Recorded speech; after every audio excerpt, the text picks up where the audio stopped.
A moça do táxi daqui do estado do Pará, a gente sabe onde ela viveu. A gente tem o endereço dela, ela morou na rua Gaspar Viana, número 124, Belém.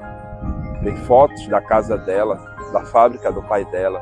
A gente sabe o nome da família inteira, inclusive há parentes vivos. E a gente sabe onde ela está sepultada. Então ela é uma lenda urbana bem diferente, bem curiosa. Sem dúvida nenhuma, acho que é a mais conhecida aqui do estado do Pará.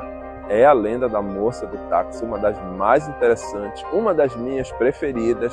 Tu vais olhar lá, pelo menos atualmente no meu estúdio, lá onde eu faço algumas gravações, tem uma fotinho dela lá, que por sinal me foi cedida pela própria sobrinha dela, a Rita Conte.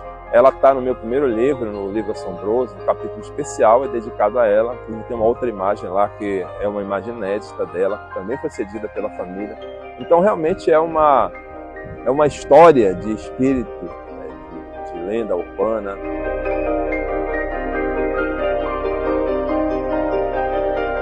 Severa Romana era uma mulher pobre que ganhava a vida lavando a roupa de outras pessoas. Foi morta durante uma tentativa de estupro por um cabo da Polícia Militar há 121 anos. Como estava no período final de uma gestação, o filho também morreu. A comoção provocada pela morte rapidamente deu à mulher aspectos de santidade, cultuados ainda hoje no cemitério de Santa Isabel. Naquela época, talvez, a sociedade não se escandalizasse tanto, né? Estupraram a mulher do fulano de tal, porque sociedade extremamente machista naquela época, ainda é hoje em dia, imagina naquela época, né? Onde a mulher não tinha muita voz realmente, os direitos das mulheres ainda eram bem fracos, bem desrespeitados. Então mesmo assim, né, ela reagiu, ela se negou até o final e aquele sujeito lá, o Cabo Ferreira, acabou matando ela com várias navalhadas.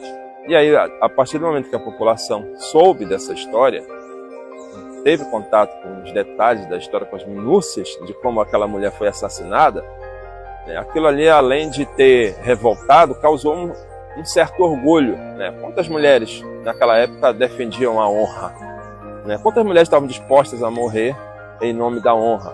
Né? E também a própria sociedade não trazia à tona esses crimes cometidos contra as mulheres. Então ela acabou se tornando um símbolo também, né, daquela mulher honrada que luta pelos direitos das mulheres, o símbolo daquela mulher que, como muitas outras, são desrespeitadas, são violadas, e mesmo assim ela está disposta a reagir àquilo até a morte.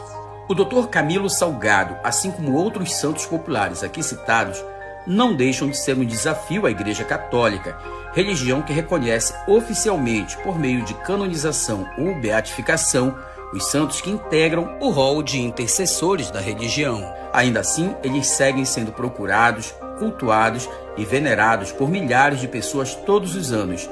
Sobrevivem da fé popular e do imaginário herdado por gerações passadas sobre a importância dos mortos no mundo dos vivos. São importantes. Por quê? Porque eles viraram personagens que vão muito além do cerco aqui dos muros do cemitério. Então não é um simples culto às almas, não é uma simples expressão de religiosidade popular. Também é a expressão do nosso imaginário, no sentido de que eles são personagens de narrativas contadas pelo nosso povo. A moça do táxi, por exemplo, transita em vários pontos da cidade. O santo popular, ele é oficializado pela própria devoção das pessoas, que conforme o tempo passa vai se espalhando e aí vai se intensificando, às vezes diminui também, depois se intensifica de novo.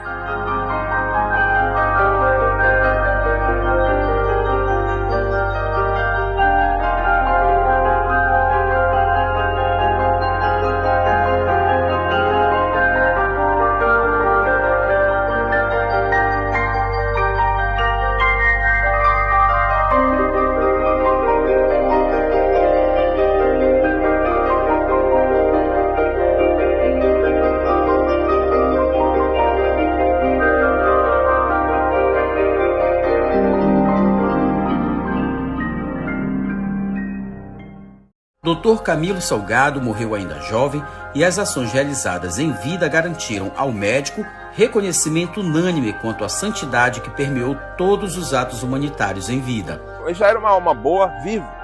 O Dr. Camilo Salgado voltou da Europa, depois de uma especialização com um cabedal de conhecimento que poucas pessoas, ou ninguém, tinha na época em Belém. O cara voltou muito respeitado, era um cirurgião, um médico muito respeitado, mas ele operava porque ele não tinha dinheiro. Dizem que ele montou uma farmácia e faliu porque ele dava remédio para as pessoas que ele operava que não tinha dinheiro.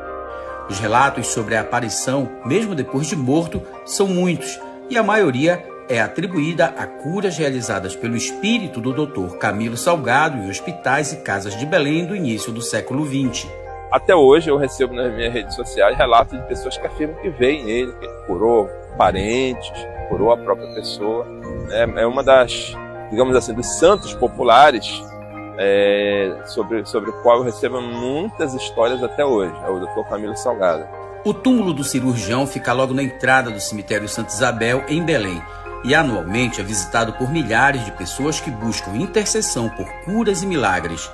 Dr. Camilo Salgado é um dos poucos casos em que o santo popular também foi, em vida, pessoa nobre e de classe renomada na sociedade. Daí o reconhecimento não somente como santo popular, mas também como profissional e intelectual da época. O Dr. Camilo Salgado já era uma alma boa viva. Quando ele morreu, fica muito fácil a gente deduzir que vocês vão continuar visitando a sepultura dele, e aí ele vai continuar fazendo o bem, como ele morto, como ele fazia em vida. Nosso grupo de estudo também se debruçou sobre outros casos de santos populares.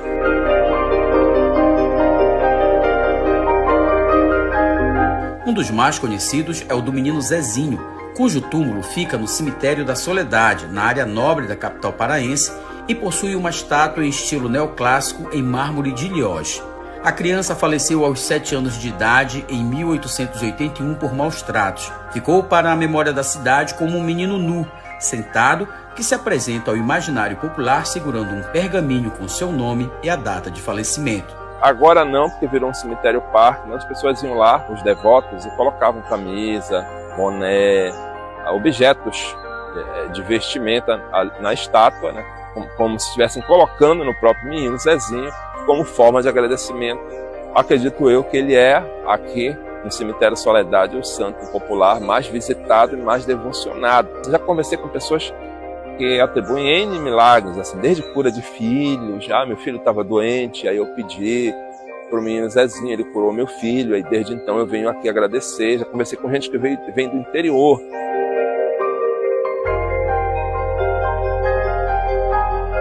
No dia 1º de novembro de 1973, Jane Ellen, de 2 anos de idade, foi estuprada, assassinada, esquartejada e colocada dentro de uma mala pelo próprio pai, conhecido como Raimundo Sapateiro. Sepultada no cemitério São Jorge, no bairro da Marambaia, em Belém, o túmulo tornou-se ponto de veneração ao espírito da criança, a quem são atribuídos diversos milagres. Localizado logo na entrada do cemitério, a sepultura de Jane Ellen é uma das mais visitadas do local todos os anos. Jane, dentro da nossa missão, é um espírito de muita luz.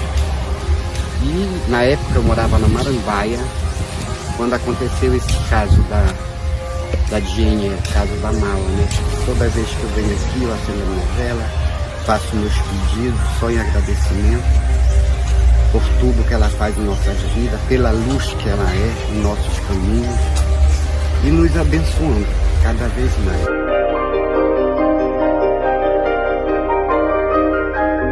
Possivelmente a Josefina Conte morreu realmente de tuberculose em 1931, aos 16 anos de idade. E aí onde é que veio essa história dela aparecer para os taxistas e aí dar uma volta? Dia 19 de abril, diz que ela aparece outros dias também, tá? Dia 19 de abril, dia do aniversário dela, ela desceu, entrou numa casa. Antes ela avisou o motorista que o pai viria pagá-lo. Como o pai não veio, o cara foi lá, bateu na porta e disse: olha, eu tô aqui esperando já, trouxe uma menina assim, assado e tal. Ela disse que o pai viria me pagar, tô aqui aguardando. E aí as pessoas que o receberam ficam meio assim sem jeito, meio constrangidos, até que pega uma foto e pergunta: foi essa aqui? E aí o motorista responde: foi essa moça que eu andei aqui, tô vindo cobrar a corrida. Aí ele diz: pois é, essa pessoa é a Josefina, uma parente nossa falecida há muito tempo. Esse taxista disse que na hora ele deu uns passos para trás, quis ir embora, queriam pagar, e disse, não quero mais receber, e foi embora, não quer mais saber do dinheiro, sumiu dali.